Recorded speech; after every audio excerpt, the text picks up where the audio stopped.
Happy Friday, everybody. This is Dave Rivas, CCFA president again. In an effort to keep things light, I've been encouraged to start things off with the occasional dad joke. So here we go. Did you know that the original French fries weren't cooked in France? They were cooked in Greece. Okay, boom. Let's see, a couple things on the horizon. There is a candidates forum.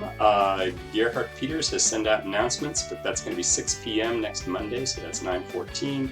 And again, that is for the Claremont Board of Trustee election. And 2 days later, we have a rep council meeting, so it's going to be Wednesday the 16th at 3 o'clock. And one of those topics will be related to the forum, so watch for those. The other thing we have today is something of a departure from the last two episodes, and I'm going to interview our very own Barbara Dickerson, who is the outgoing, she's resigned, Board of Trustee from Azusa. So please welcome Barbara Dickerson. Thanks. See you next week. Hi, everybody. I'd like to introduce Barbara Dickerson, who has been our trustee from Azusa for the last 8 or so years. As you all know, she is retiring this fall, and so I thought it'd be great to just chat with her for a few minutes about her experiences here. So welcome to our show, Barbara. Thank you. This is great. Couple of quick questions. I got to know you when you were running in 2013, I think it was, against Gary Wood.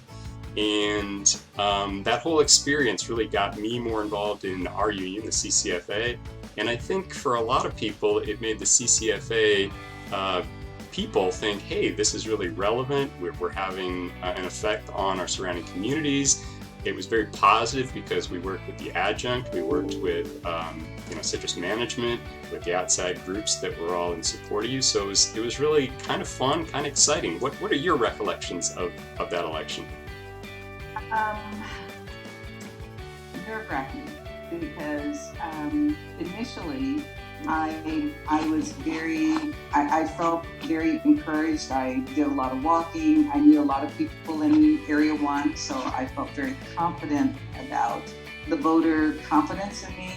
And but going through elections are always nerve-wracking. So election night, I just remember election night, driving around, picking up signs, running by one of the faculty homes when the first ballots were posted and numbers came in, and people were saying, "Oh, you're good," and I kept saying, "Okay, I'll wait till the end of the evening to know I'm good." So it was nerve-wracking, but it was a great experience. I mean, that's the part I don't like about running is the waiting for the ballots to come in. That's always nerve-wracking.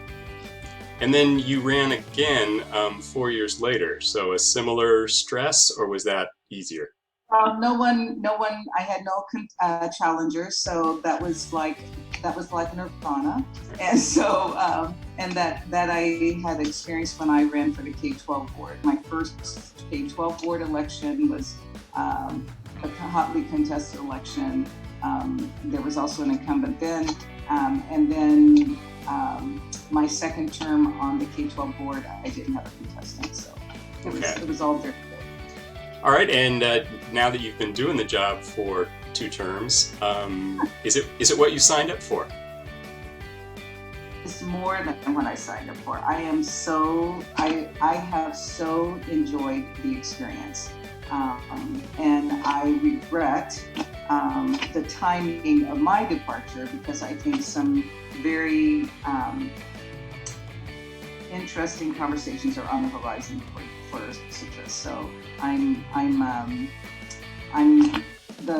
the experience has just been amazing. It's been good. On that vein, as you look back at your tenure here, what do you see some of the good progress that's been made? And you alluded to things on the horizon.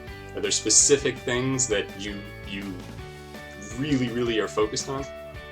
Yeah. So as I look back, I think we have made amazing strides in being a lot more intentional about bringing students in, tracking students, their educational plans. I just think that the board as a whole has been just a lot more focused on ensuring that once we admit students that they know which direction they're going into. So I am just excited about the work that the faculty and staff has done in that area.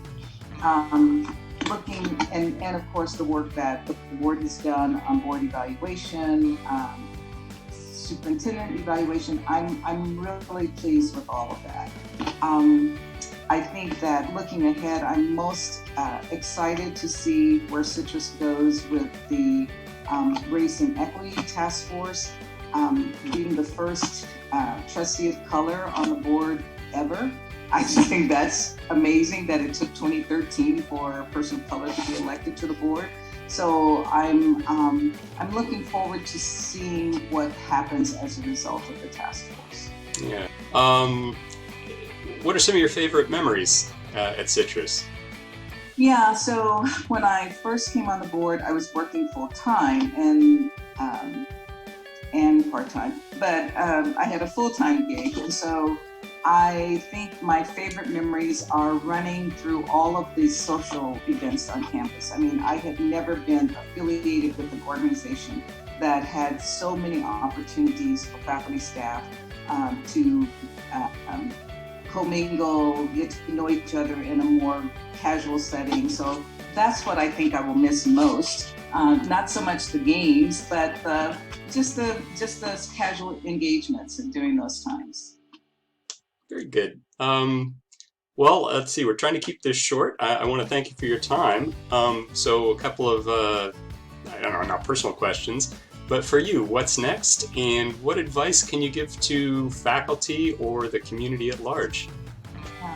So I've spoken to my communities, both in Duarte and Azusa, and basically I've just asked them to be supportive of whoever is my successor and continue to work on the partnerships and the relationships that have been forged already. And I think that I have no idea what lies ahead. If 20 years ago, almost 20 years ago, when we moved to Azusa, if you had asked me what that 20 years would look like, I would not have predicted what has occurred. So I go into the next part of the journey with the same kind of openness and seeing what materializes. So I don't plan to retire. I think that I'd have to get a divorce if I retired. So because I'm not a good, that's not who I am. So I'll do something. I have no idea what that looks like. I have enjoyed my work. Needless to say, I've always been involved in education in some way. So I have connections in Arizona with the higher ed community. So I don't know if that something will come about, or I don't have any aspirations of elected offices. So we'll see I'm not ruling anything out, but I have no aspirations. And so my advice to faculty, I guess, is just that life happens and live it with intention. So I mean, there are going to be a lot of changes coming down the pike. I mean, the trustee board of trustees will change over. You'll have new folks. We've done some really great work in creating inductions for new trustees.